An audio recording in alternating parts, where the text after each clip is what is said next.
I stood frozen in the center of the crystal ballroom at the Silver Lake Country Club. I had just signed a check for $35,000 to cover the catering and venue costs for this event. My father, Richard, was holding a microphone on stage. His arm was wrapped tightly around the waist of his stepdaughter, Bella. He looked down at me standing near the service entrance next to a tray of empty champagne flutes. He told the crowd of 200 distinguished guests that the family was blessed to have me as their devoted behind-the-scenes helper. He said I sacrificed my personal happiness because no man wanted to marry a woman who lived to serve her younger sister. The room erupted in laughter. I felt the heat rise in my cheeks. But the shock did not stop there. He raised his glass and announced he was gifting the lakefront estate as a wedding present to Bella and her fiancé Julian. He seemed to have forgotten that the name on the deed was not his. It was mine. What would you do if your own father gave away your home to someone else right in front of your face? Would you scream? Would you cry? Or would you wait for the perfect moment to destroy their fantasy? Let me know in the comments below. My hands were shaking, but not from nervousness. They were shaking from a rage so cold it felt like ice in my veins. I looked around the room. I saw the faces of the local elite. I saw Julian's parents, who owned half the real estate in Seattle. They were clapping politely. They looked at me with a mixture of pity and amusement. To them, I was exactly what my father had just described. I was Victoria the spinster. I was Victoria the doormat. I was the 37-year-old woman who wore last season's clothes and drove a 5-year-old sedan, so her family could drive Porsches and wear Versace. I took a sip of water to steady myself. The irony of the situation was almost suffocating. This party was supposed to be a celebration of love. In reality, it was a celebration of theft. My father, Richard, looked handsome in his tuxedo. He had the kind of silver hair and distinguished jawline that made people trust him instantly. It was the same look that had convinced investors to give him millions 10 years ago. It was the same look that had lost those millions and left him on the brink of bankruptcy 5 years ago. I remember the day he came to my office. I was a strategy director for a major tech firm in downtown Seattle. I was 32 then, and I had just received a massive promotion. My father sat in my glass-walled office and wept. He told me the bank was taking the house. He told me Monica would leave him if they lost their status. He told me Bella would have to drop out of her private university. He begged me to save him. I did what any dutiful daughter would do. I used my savings. I liquidated my stock options. I bought the debt from the bank. I paid off the arrears. I put the deed in my name. We made a verbal agreement. They could live there to maintain appearances. They would pay the utilities and taxes. I would live in the guest wing and we would be a family. It was a temporary solution. Or so I thought. 5 years had passed since that day. The temporary solution had become a permanent nightmare. Somewhere along the line, they stopped being grateful. Somewhere along the line, they started believing their own lies. They told the neighbors that I moved back in because I was lonely. They told the community that I had failed in my career and needed their support. They treated me like a live-in maid who paid the mortgage. Tonight was the culmination of that delusion. Bella looked radiant in a white silk dress that cost $4,000. I knew the price because the charge alert had popped up on my phone last week. She was 24. She called herself a lifestyle influencer. In reality, she influenced nothing but my bank account balance. She stood there beaming at the crowd, accepting a house she did not own from a man who did not own it. Monica stood slightly behind them. My stepmother was wearing a heavy diamond necklace. It was a piece from my late mother's collection. I had not seen it in years. I thought it was in the safety deposit box. Seeing it around her neck made my stomach turn. She caught my eye and smirked. It was a small, triumphant smile. It said, "We won." It said, "You are nothing." I wanted to walk up to that stage. I wanted to grab the microphone. I wanted to tell Julian's wealthy parents that their future daughter-in-law was a fraud. I wanted to tell them that Richard was insolvent. I wanted to tell them that the lavish lifestyle they saw was funded by the plain woman in the corner whom they had ignored all evening. But I did not move. I learned in my line of work that you do not strike when you are angry. You strike when you have the leverage. You strike when the enemy is overextended. And right now they were celebrating. They were drunk on champagne and hubris. They felt safe. That was when they were most vulnerable. My phone buzzed in my clutch. I ignored it at first. Then it buzzed again. And again. It was a persistent rhythm that demanded attention. I stepped back into the shadow of a large decorative fern and pulled the phone out. It was an email from our family attorney, Mr. Henderson. The subject line was simply urgent authorization required. I frowned. Mr. Henderson had been my father's lawyer for decades, but he knew I held the purse strings. I opened the email. Attached was a document. It was a power of attorney form. It authorized Richard to transfer the title of the lakefront property to a trust controlled by Bella and Julian. The signature at the bottom was mine, but I had never signed it. The date on the signature was this morning. I zoomed in on the signature. It was a good forgery. It looked almost exactly like mine, but there was a slight hesitation on the loop of the V. My hand never hesitated. I looked up from the phone. I looked at the stage again. Richard was hugging Julian now. He was welcoming him to the family. He was promising him a legacy. He was giving away my life's work with a forged signature and a smile. The coldness in my veins turned into something else. It turned into clarity. For 5 years I had been protecting them. I had been protecting their ego. I had been protecting their secrets. I had been protecting a father who just committed a felony against his own daughter. The waiter walked by with a tray of champagne. I reached out and took a glass. I did not drink it. I just held it. The condensation felt cool against my skin. I watched them celebrate my financial execution. I realized then that the woman who walked into this party was gone. The dutiful daughter was dead. The sister who steamed dresses and paid bills was dead. Standing in her place was someone else entirely. Standing in her place was the strategy director who specialized in hostile takeovers and corporate liquidation. I slid the phone back into my purse. I smoothed the front of my simple navy dress. I did not leave the party. Leaving would look like defeat. Instead, I walked over to the bar. I ordered a double Scotch neat. I turned my back to the stage and watched the room. I began to calculate. I began to plan. If they wanted a show, I would give them a show. But the ending would be very different from the one they imagined. To understand why I stood there drinking scotch while my father gave away my property, you have to understand the slow, systematic erosion of my identity over the last 5 years. It did not happen overnight. If Richard had asked me on day 1 to be his live-in maid-in financier, I would have laughed in his face. But abuse does not start with a slap. It starts with a favor. It starts with a sigh. It starts with a guilt trip about a dead mother and a struggling father. The arrangement began with boundaries that dissolved so slowly, I hardly noticed them disappearing. In the first month after I bought the house back from the bank, we had a family meeting. We sat at the mahogany dining table that I had just paid to save from the repo men. Richard held my hand. He had tears in his eyes. He said I was the savior of the family. He promised that he would take care of the maintenance and the gardening while Monica would handle the cooking. They insisted I take the master suite because it was my house. By the 3rd month, I was in the guest room. It started with a comment from Monica about her sciatica. She said the stairs to the master suite were too steep for her bad back. She said the guest room on the ground floor was damp and made her joints ache. Richard looked at me with those puppy dog eyes. He said it was just until Monica felt better. He said I was young and strong and could handle the stairs. So I moved my things. I moved out of the room with the lake view and the soaking tub into the smaller room near the garage that smelled faintly of gasoline and exhaust fumes. By the 6th month, the cooking stopped. Monica claimed the kitchen layout was not intuitive for her. She said my pots and pans were cheap and burned the food. She started leaving takeout menus on the counter. Then she started leaving grocery lists. They were not requests. They were demands. Organic almond milk. Imported truffles. Wagyu beef steaks. If I bought the store brand, she would leave it rotting on the counter and say she could not eat garbage. I started waking up at 5 in the morning to prepare meals before I went to work just to avoid the passive-aggressive notes. The financial bleeding was even more insidious. I gave Richard a credit card for household emergencies. I told him it was for plumbing leaks or electrical repairs. The first month, the bill was $300 for groceries. Acceptable. The second month, it was $2,000.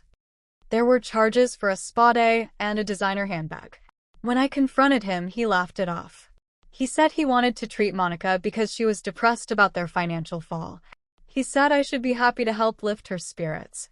He said family helps family. I paid the bill.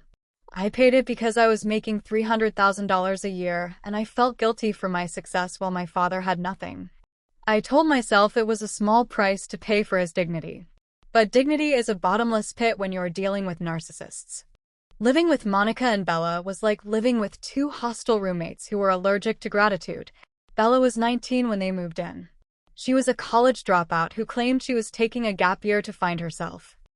Finding herself apparently involved sleeping until noon and scattering her belongings across every surface of my home. I would come home after a 14-hour day of managing corporate mergers to find the living room look like a bomb had gone off. Takeout boxes, empty wine bottles, makeup palettes shattered on my Persian rugs. If I asked Bella to clean up, she would roll her eyes and call Richard. She would cry. She would say I was bullying her. She would say I was jealous of her youth and freedom because I was just a boring corporate drone. And Richard would take her side. Always. He would pull me into the hallway and whisper that I needed to be more understanding. He would say Bella was fragile. He would say she was going through a hard time adjusting to their loss of status. He told me I was the strong one, the resilient one. He weaponized my competence against me. He made me feel that demanding respect was an act of cruelty against those weaker than me. The worst part was the social isolation. They treated the house as their personal country club and I was the staff. They threw dinner parties for their old friends from the club. They used my crystal. They drank my wine. They ate the food I paid for. But I was never invited to sit at the table. I remember one specific night last Christmas. I had spent $600 on a prime rib roast. I had spent 4 hours cooking it exactly the way Richard liked it, rare with a horseradish crust. When the guests arrived, Monica shooed me into the kitchen. She told me I looked tired. She told me my outfit was too office casual for a formal dinner. She said it would be better if I ate in the den so I could relax. I stood in the kitchen doorway and watched them. I watched Richard carve the roast. I heard him tell a joke that made everyone laugh. I heard a guest ask where Victoria was. Monica waved her hand dismissively. She said Victoria is working. She is always working. Poor thing has no life. She is married to her laptop. I went to the den. I sat on the old sofa with a plate of lukewarm potatoes and meat. I could hear their laughter through the wall. I felt a physical pain in my chest that had nothing to do with heartburn. It was the crushing weight of realization that I was paying $4,000 a month in mortgage and taxes for a house where I was not welcome. But I stayed. I stayed because of a promise I made to my mother on her deathbed 10 years ago. She knew Richard was weak. She knew he was vain. But she loved him. She made me promise to look after him. She grabbed my hand with her frail fingers and said, "Do not let him end up alone, Victoria. He cannot survive alone." I held on to that promise like a life raft. I told myself I was honoring her memory. I told myself I was being the good daughter. But in reality, I was just an enabler. I was funding their delusion that they were still wealthy aristocrats. The abuse escalated when Bella started dating Julian. Julian came from old money, the kind of money that builds libraries and buys senators. When he started coming over, the dynamic in the house shifted from negligence to active concealment. They started hiding me. If Julian was coming for dinner, Monica would text me and tell me to stay late at the office. If I was home on a Saturday morning, they would ask me to stay in my room or go run errands so I would not be in the way. They were ashamed of me. They were ashamed that the owner of the house did not look like a socialite. I did not have Botox. I did not wear Gucci loafers indoors. I looked like what I was. A tired, overworked executive who carried the weight of 4 adults on her back. One Saturday morning about 3 months ago, I came downstairs to get coffee. I was wearing my pajamas. Just a simple cotton set. Old and comfortable.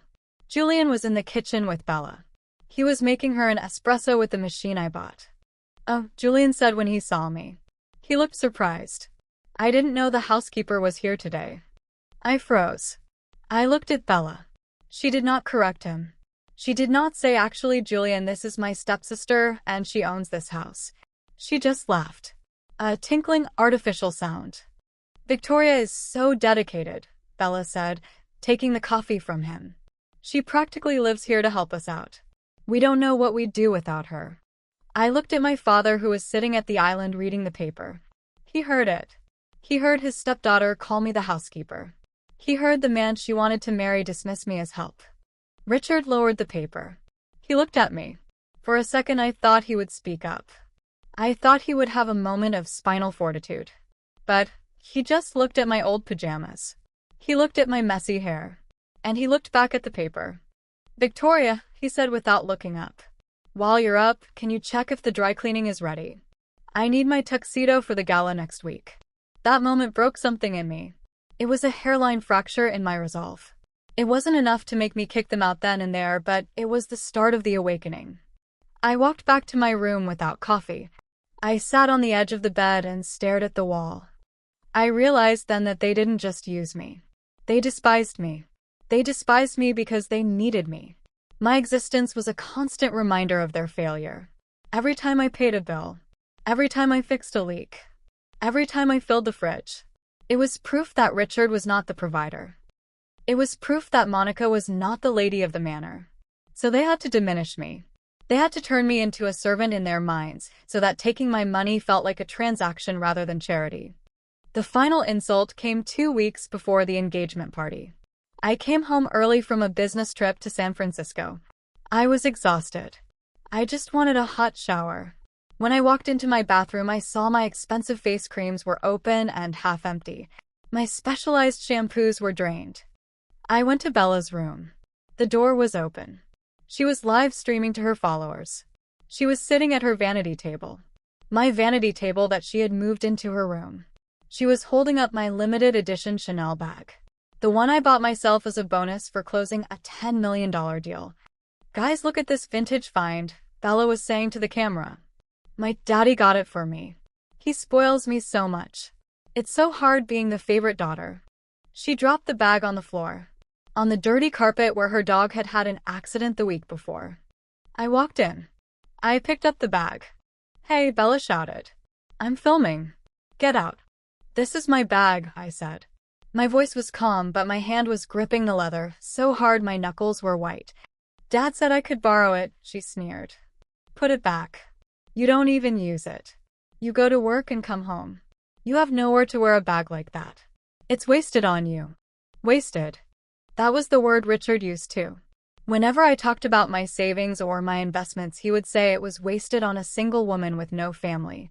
He would say money is meant to be enjoyed, not hoarded. He implied that my financial responsibility was actually a character flaw. A sign of my coldness.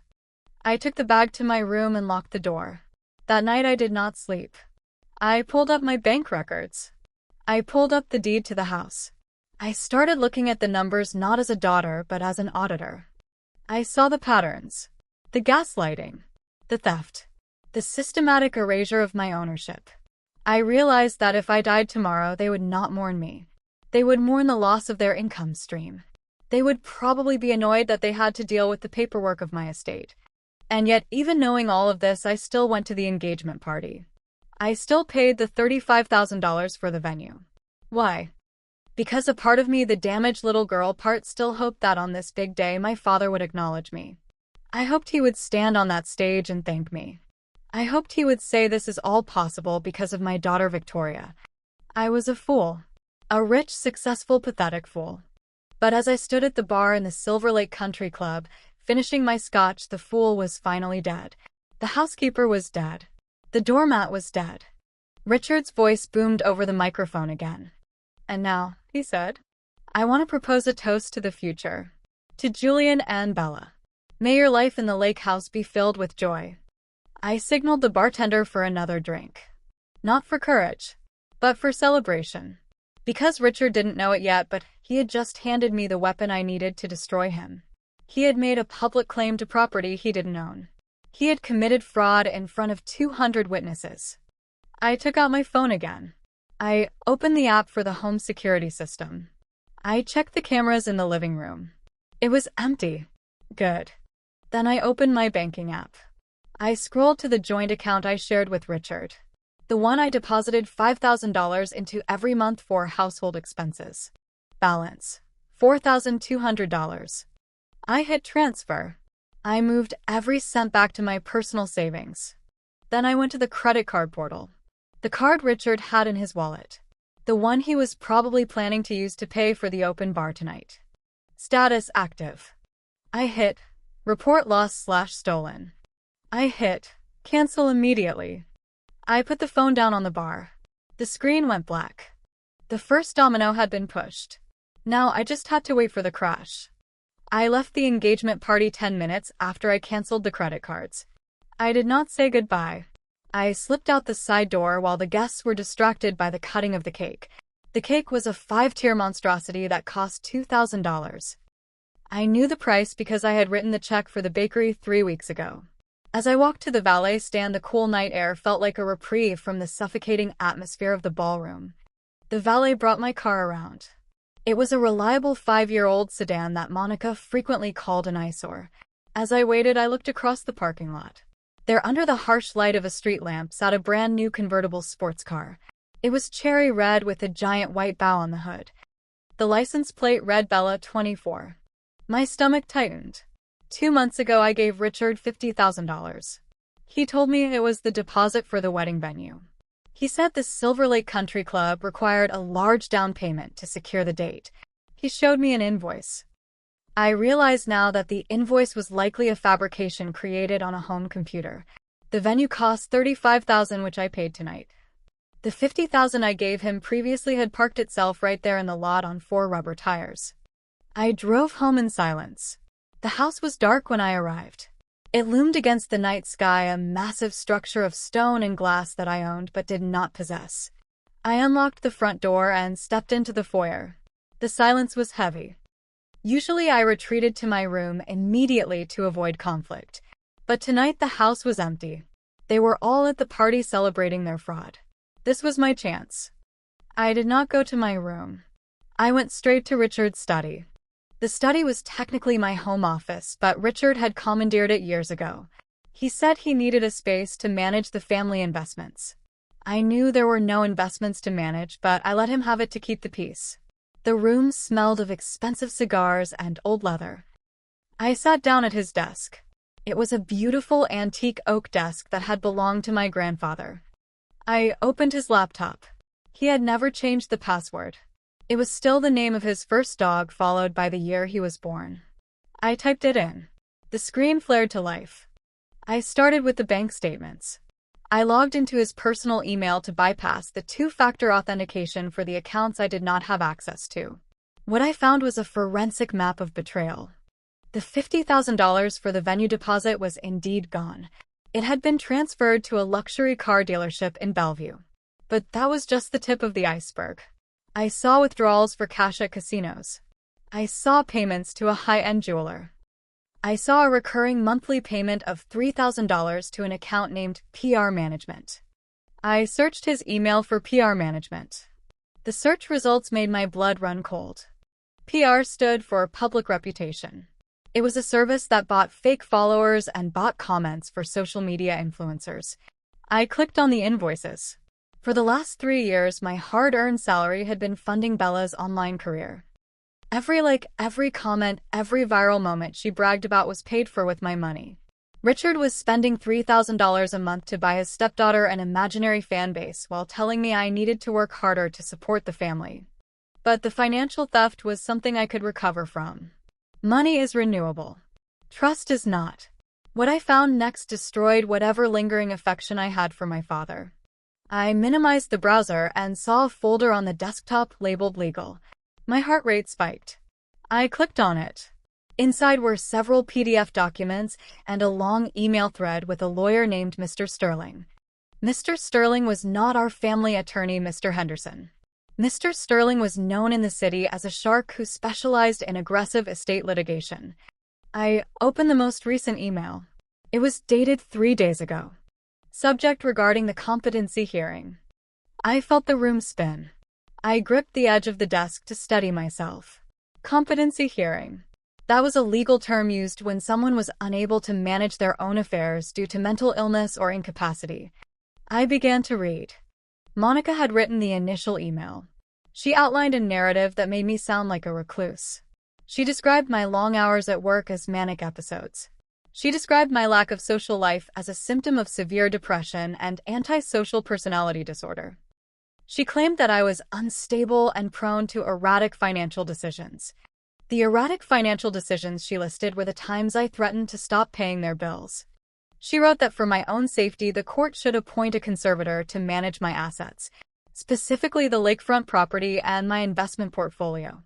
And the proposed conservator was Richard. I scrolled down to read Richard's reply. I prayed to a God I had not spoken to in years that he had shut this down.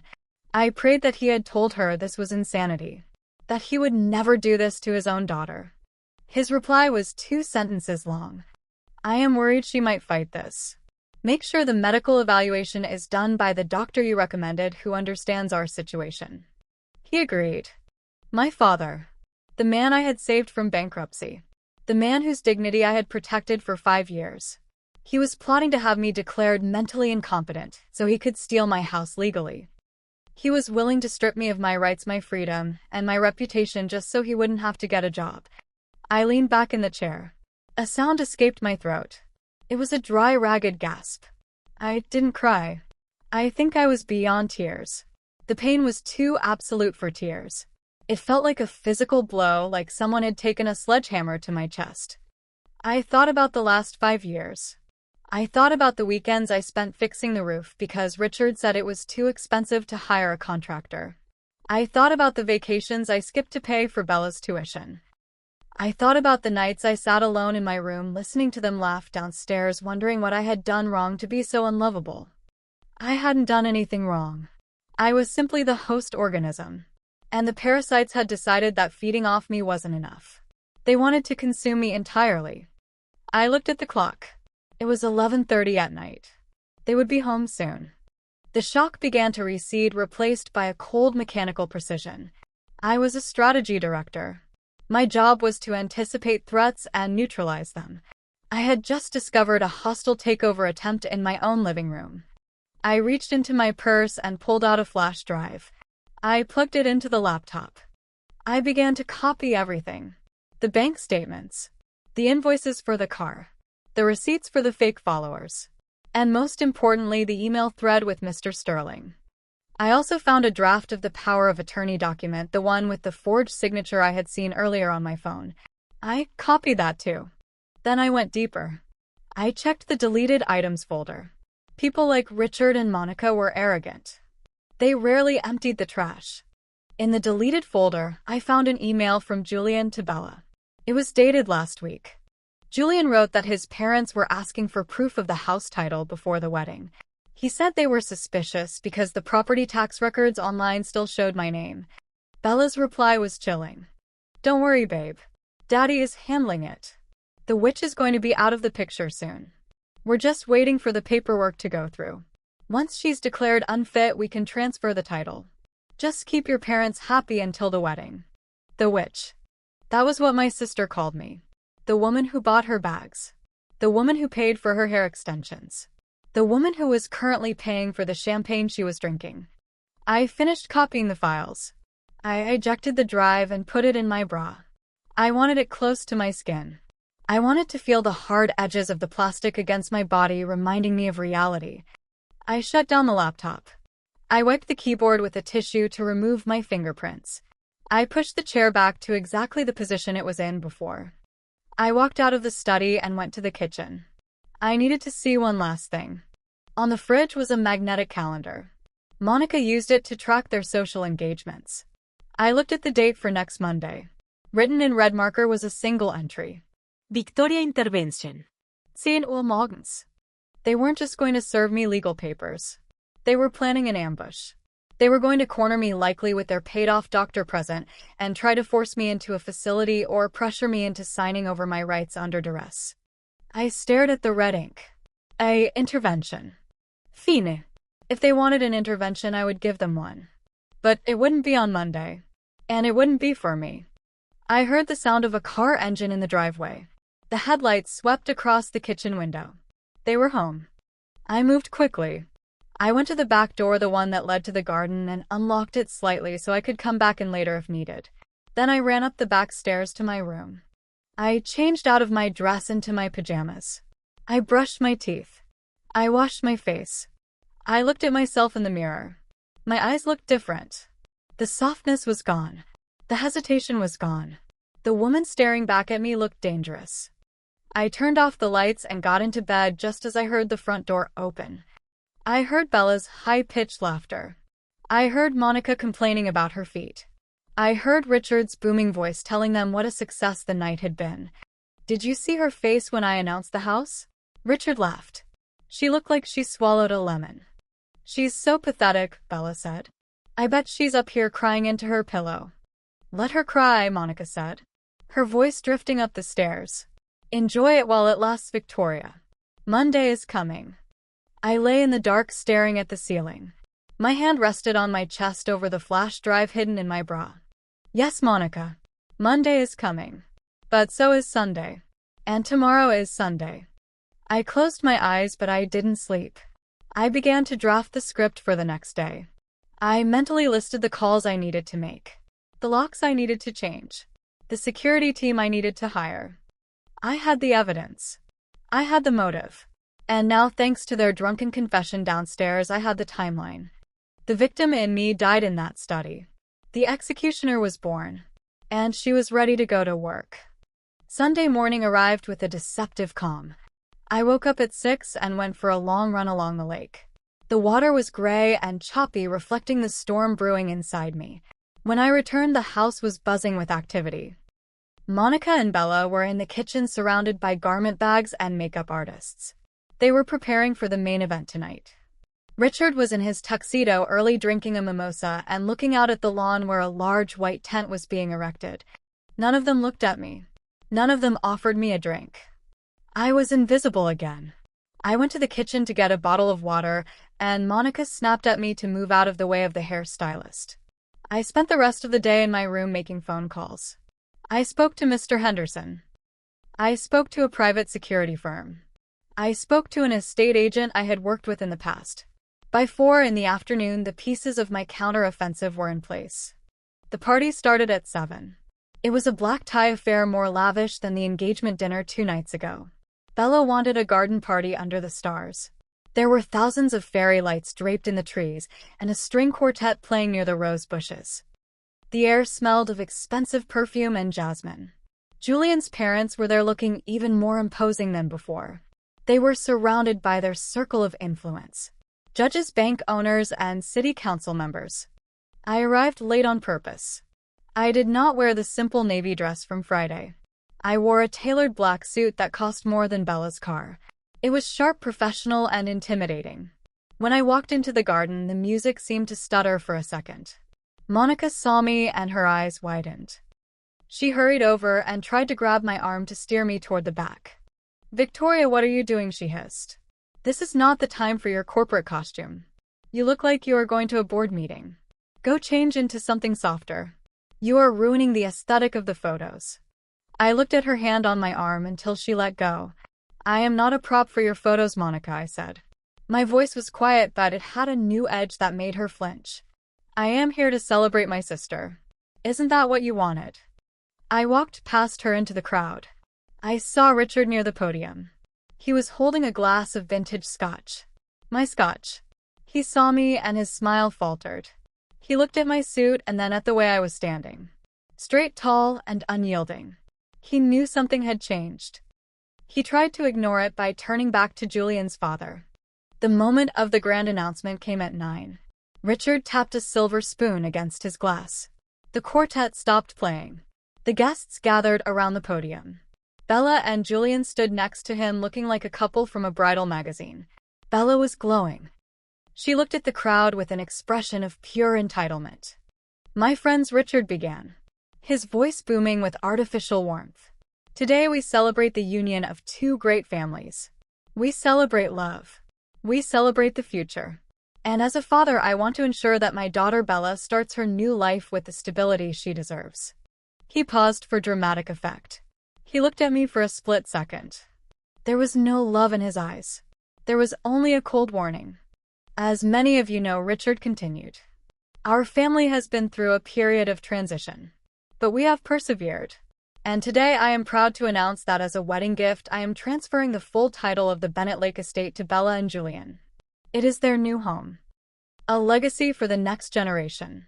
The guests applauded. Bella hugged him and whispered something in his ear. Monica was wiping away fake tears. Julian's father stepped forward and shook Richard's hand. It was a done deal in their minds. They had publicly claimed the prize. Richard looked back at the microphone.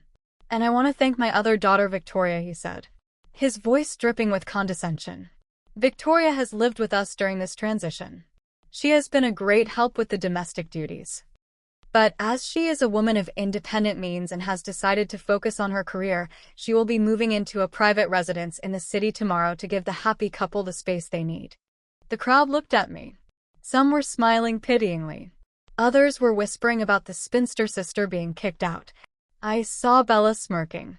I saw Monica looking at me with a triumphant glare. This was the intervention they had planned. They weren't waiting for Monday. They decided to do it tonight in front of everyone, so I would be too ashamed to fight back. They thought the social pressure would break me.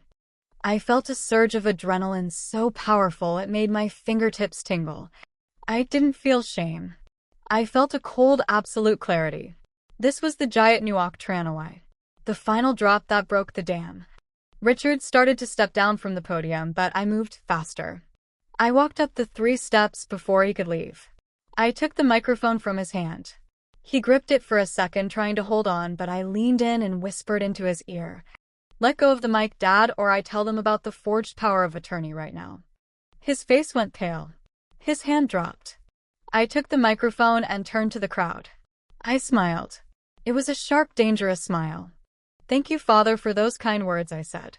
My voice was amplified by the speakers echoing through the trees. It's true that tonight is about legacy. It's about the truth of who we are as a family. I saw Julian's parents frowning.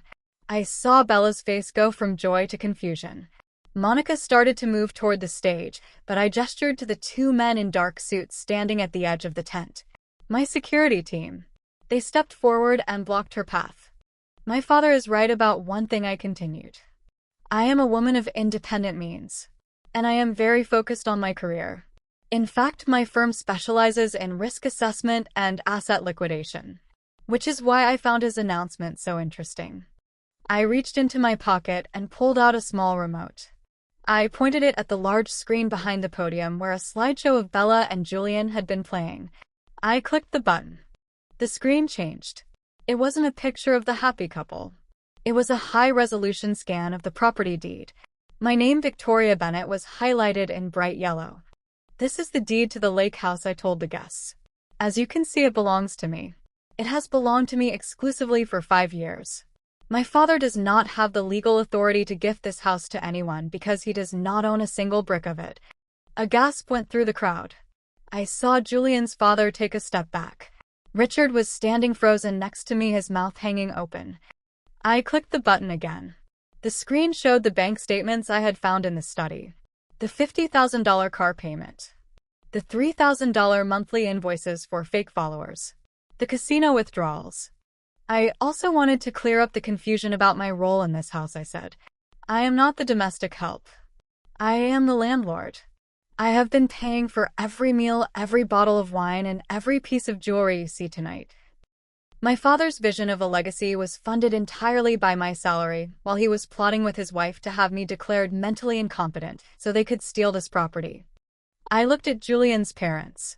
"Mr. and Mrs. Sterling, I believe you were promised a merger of equals.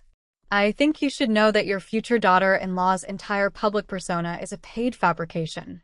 Her father is currently under investigation for identity theft and document forgery." Bella screamed. "You bitch," she yelled, moving toward the stage. "You're ruining everything." I didn't blink. "No, Bella," I said. "You ruined everything when you called me the housekeeper in my own kitchen. You ruined everything when you thought my hard work was a weakness to be exploited." I turned back to Richard. He looked like he was having a heart attack. He tried to reach for the mic, but I stepped away. "I have already filed a police report for the forged power of attorney I saw on your desk," Richard I said. And the car Bella is driving was bought with embezzled funds. The police are waiting at the gates of the club right now to take a statement. I looked at the crowd. The silence was absolute. The fairy lights were still twinkling, but the magic was gone. The facade had crumbled into dust. I am moving into a private residence tomorrow, I told them. But it won't be a small apartment in the city. I'm moving into the master suite of this house. Because I have just signed the eviction papers for the occupants of the guest wing. I dropped the microphone. It hit the wooden floor with a loud thud that echoed through the silent garden. I walked down the steps past my father, who was now slumped against the podium. I walked past Monica, who was sobbing hysterically. I walked past Bella, who was being questioned by a very angry Julian. I walked straight to my car. I didn't look back. The air felt cleaner now. The weight was gone. I drove out of the country club past the 2 patrol cars that were just pulling in. The giant Newark Tran LY had become a flood. And for the first time in 5 years, I wasn't the one drowning. I checked into the Four Seasons Hotel in downtown Seattle 40 minutes after leaving the country club. The receptionist did not blink at my request for the presidential suite. She knew who I was. Not Victoria, the downtrodden daughter, but Victoria Bennett, the woman who had just closed a merger worth $200 million the previous week. I ordered a bottle of champagne and sat by the window overlooking the city lights. My phone had been vibrating incessantly since I left the party, but I had set it to direct all calls from my family to voicemail. I did, however, answer the call that came in at 11 o'clock. It was a number I recognized immediately. It belonged to Archibald Sterling, Julian's father and the CEO of Sterling Industries. "Ms. Bennett," he said. His voice was grave. There was none of the jovial condescension he had shown earlier in the evening. "I believe I owe you an apology." "You don't owe me anything, Archibald," I said, taking a sip of champagne. "You were sold a false bill of goods. It happens to the best of investors." "I assume you know why I'm calling," he said. "Aside from the personal embarrassment of tonight. My legal team just informed me that your firm Vantage Strategy handles the risk assessment for our upcoming expansion in Asia. This was the twist that my family never saw coming because they never bothered to ask what I actually did for a living. They knew I worked in strategy, but they assumed it meant I was a mid-level manager pushing papers. They did not know that Vantage Strategy was my company. They did not know that I was the lead consultant advising Sterling Industries on whether to proceed with their biggest project of the decade. "That is correct," I said. "And based on the due diligence I performed tonight regarding the character of your potential in-laws, I would advise caution in any future mergers. If they are willing to defraud their own blood for a house, imagine what they would do to your shareholders." "There will be no merger," Archibald said coldly. "Julian has ended the engagement. And we have instructed our lawyers to cooperate fully with your investigation regarding the car. We do not want to be associated with embezzled funds. I hope this personal matter will not affect our professional relationship, Ms. Bennett. As long as the truth is respected, Archibald, business is business," I said. I hung up. The satisfaction was not hot or fiery. It was cool and settling. It was the feeling of a spreadsheet finally balancing out after days of errors. I opened my laptop and connected to the security cameras at the lake house. I wanted to see the fallout. The party at the club had obviously ended in disaster, so I expected them to return home to regroup and plan their next attack. I watched the feed from the driveway camera. At midnight, Richard's car pulled in. It was erratic, swerving slightly before hitting the curb. He stumbled out of the driver's side. His tuxedo was disheveled. Monica followed him, screaming something I couldn't hear, but her body language was frantic. Bella was the last to exit.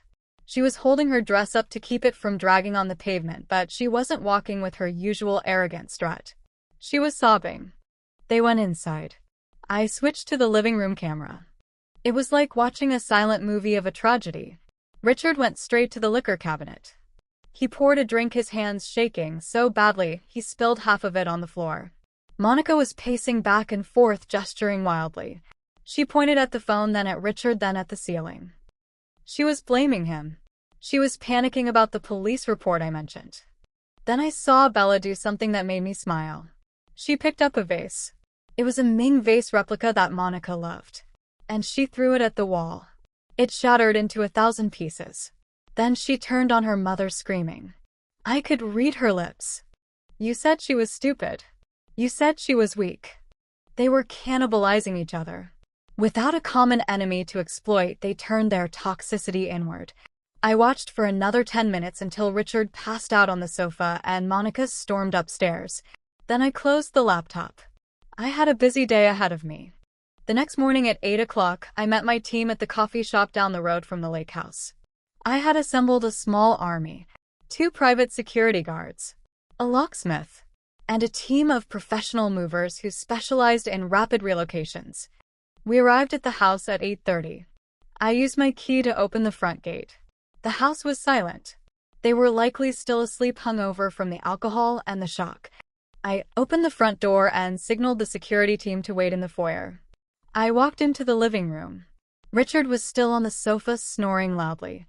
The smell of stale alcohol was overpowering. "Good morning," I said loudly. Richard jerked awake. He fell off the sofa in his panic. He looked up at me with bleary red eyes. For a second he looked confused, then the memory of last night crashed down on him. His face twisted into a snarl. He spat. "You ungrateful bitch. Do you have any idea what you did?" Julian left her. "The Sterlings are threatening to sue us for emotional distress. You destroyed this family." "I didn't destroy anything, Richard," I said calmly. "I just turned on the lights.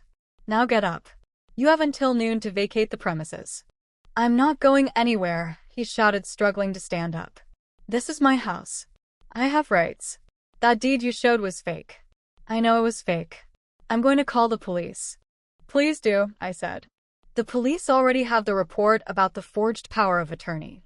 And the car theft. If you call them, they will likely arrest you on the spot. Is that what you want?" He froze. The bluster drained out of him, leaving only fear. Monica appeared at the top of the stairs. She was wearing a silk robe and looked like she hadn't slept. "Victoria," she said. Her voice was trembling. She tried to soften her expression to summon the fake maternal warmth she used when she wanted something. "Victoria, darling, let's be reasonable. We are all upset. We said things we didn't mean. But you can't kick us out. We have nowhere to go." "That sounds like a strategy problem, Monica," I said. "And as you know, I charge $500 an hour for strategy consultations. Since you can't afford me, I suggest you start packing. We have squatters' rights." She hissed, dropping the act instantly. "We have lived here for 5 years. You have to give us 30 days notice." "Actually, I don't," I replied, pulling a document from my bag. "Because you aren't tenants. You never paid rent. You are guests. And in this state, the law regarding the removal of guests who have engaged in criminal activity against the homeowner is very clear. You threatened my safety with that competency hearing scheme. That counts as domestic abuse. I obtained an emergency restraining order this morning at 7 a.m. I motioned to the security guards. They stepped forward, crossing their arms. "These gentlemen will escort you to your rooms to pack your personal essentials," I said. "Anything you bought with my credit card stays. The furniture stays. The electronics stay. You take your clothes and your toiletries. That is it." Bella ran down the stairs then. She looked like a wreck. Her mascara was smeared down her cheeks. "You can't do this," she screamed.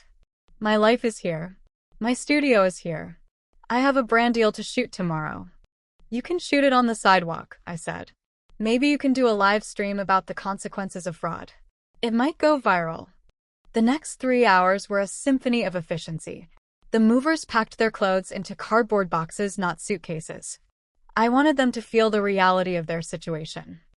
Every time Bella tried to sneak a piece of jewelry or a designer bag into a box, the security guard stopped her and checked the receipt. If she couldn't prove she bought it with her own money, it stayed. At 11:45, they were standing on the driveway. 3 piles of boxes. No luxury cars. The police had towed the red convertible away an hour ago as evidence. Richard's leased sedan had been repossessed remotely by the dealership after I canceled the payments. Richard looked at the house. Then he looked at me. He tried one last manipulation. "Victoria," he said, his voice cracking. "I'm your father.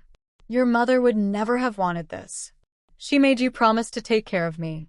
"I did take care of you," I said, stepping closer to him so he could see the resolve in my eyes. "I gave you a home for 5 years. I gave you dignity you didn't earn. I gave you a second chance. And you used it to try and lock me away in a mental institution so you could steal the roof over my head. I was desperate, he whispered. No, I said. You were greedy. And you were cruel. Mom wanted me to take care of you because she thought you were helpless. She didn't know you were a predator. And I don't protect predators. I liquidate them. I turned to the locksmith who was waiting by the front door. Change them, I said. All of them. I watched as a taxi pulled up. Monica had called it. She didn't look at me as she shoved her boxes into the trunk. Bella was typing furiously on her phone, probably trying to spin a story to her followers where she was the victim. Richard stood there for a moment longer looking at the empire he had lost. Then he slumped his shoulders and got into the back seat. As the taxi drove away, I didn't feel sad. I didn't feel guilty.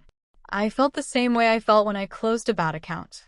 It was a necessary correction. I walked back into the house. It was quiet. The negative energy that had permeated the walls for years seemed to have been sucked out with them. The movers were already starting to clear out the tacky furniture Monica had bought. I walked to the kitchen. I saw the coffee machine, the one Julian had used while calling me the housekeeper. I unplugged it and dropped it into the trash bin. Then I went to the fridge. I saw the magnetic calendar. The red ink was still there. Victoria Intervention. 10 Uhr morgens. I looked at my watch. It was 12:15. Intervention successful, I whispered to the empty room. I walked out to the deck overlooking the lake. The water was calm now, shimmering under the midday sun. I took a deep breath, filling my lungs with air that finally felt like it belonged to me. My phone buzzed again. It was a text from Mr. Henderson, my lawyer. Text from Mr. Henderson. The police have enough for an indictment on the forgery charges. And I just heard from the bank. They are freezing Richard's personal accounts pending the investigation into the elder abuse claims regarding your mother's estate, which we uncovered in the audit. It looks like he was skimming from her care fund before she died too. I stared at the screen. So it went back even further. He hadn't just used me. He had used my dying mother. Any lingering doubt I had vanished instantly. I typed a reply. Text to Mr. Henderson. Proceed with everything. Full prosecution. No plea deals. I put the phone down on the railing. I looked out at the water. I was 37 years old. I was alone in a massive house. I had no parents. I had no sister. But as I stood there feeling the sun on my face, I realized I wasn't alone. I was with the one person who had been trying to save me for years. Myself. 3 months have passed since the day I stood in the driveway and watched my family leave in a taxi. The transition from chaos to peace was not immediate. It was a gradual process, like the settling of dust after a demolition. The first week was filled with legal appointments and security upgrades. I had the locks changed within an hour of their departure. I installed a state-of-the-art perimeter alarm system. I hired a landscaping crew to tear out the rose bushes Monica had planted. I wanted to purge the soil of their memory. The house feels different now. It is no longer a stage for their pretenses. It is a home. My home. I converted Bella's room into a yoga studio. I turned the guest room where I used to sleep into a proper guest suite for friends who actually respect me. And Richard's study, the place where he plotted my demise, is now my private library. I replaced his heavy oak desk with a modern glass table. I replaced the smell of his cigars with the scent of sandalwood and fresh linen. The legal fallout for Richard was swift and merciless. Mr. Henderson was right about the bank. When they investigated the unauthorized transfers from my mother's care fund, they found a trail of embezzlement that went back 7 years. Richard had not just been stealing from me. He had been stealing from his dying wife. He had siphoned off money meant for her pain medication and palliative care to fund his gambling debts and Monica's wardrobe. That revelation was the final nail in the coffin of my guilt. Any lingering doubt I had about evicting him vanished. He was not a victim of circumstance. He was a monster who preyed on the vulnerable. The district attorney charged him with 3 counts of fraud, 2 counts of identity theft, and 1 count of elder abuse. Because of the overwhelming evidence, including the files I copied from his laptop, Richard accepted a plea deal to avoid a public trial. He is currently serving a 5-year sentence in a minimum security facility in upstate Washington. He tried to call me once from prison. Mr. Henderson forwarded the request. I declined it. I have nothing left to say to him. The daughter who craved his approval died the night he tried to have her declared incompetent. The woman who survived him has better things to do than listen to the apologies of a man who is only sorry he got caught. Monica fared no better. Without Richard's access to my credit, and without a home to host her social circle, she was quickly ostracized by the Seattle elite. The friends she tried to impress at the engagement party dropped her the moment the scandal broke. I heard from a mutual acquaintance that she filed for divorce 2 weeks after the eviction, claiming she was a victim of Richard's deception. The judge did not buy it. Since she had signed prenuptial agreements with Richard to protect her own non-existent assets, she walked away with nothing. Last week I was shopping at a high-end department store in downtown Seattle. I was buying a gift for a client. As I walked past the cosmetics counter, I saw a woman in a uniform wiping down the glass display. She looked older. Her face was tired, and the Botox had worn off, leaving deep lines of bitterness around her mouth. It was Monica. I stopped for a moment. She looked up and saw me.